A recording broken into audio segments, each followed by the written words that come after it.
আজকে আর কোনো recipe video নয়, আজকে নিয়ে এসেছি একটা নিরামিষ থালি। যে থালিতে আমি কী রেখেছি চট করে আপনারা ভিডিওতে একবার দেখে নিন। এখানে আমি একটা বাঙালিদের মিষ্টি ফ্রাইড রাইস যেটা হয় সেটা করেছিলাম সমস্ত সবজি আর কাজু কিশমিশ দিয়ে।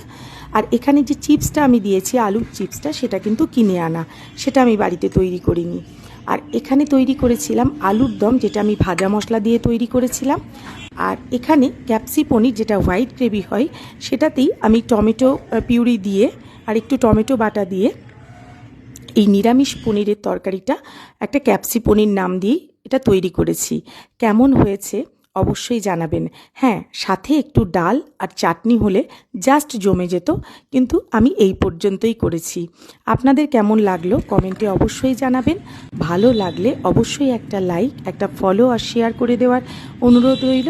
সবাই ভালো থাকবেন, সুস্থ থাকবেন আর দেখতে থাকবেন শর্মিলাস কিচেন অ্যান্ড মোর।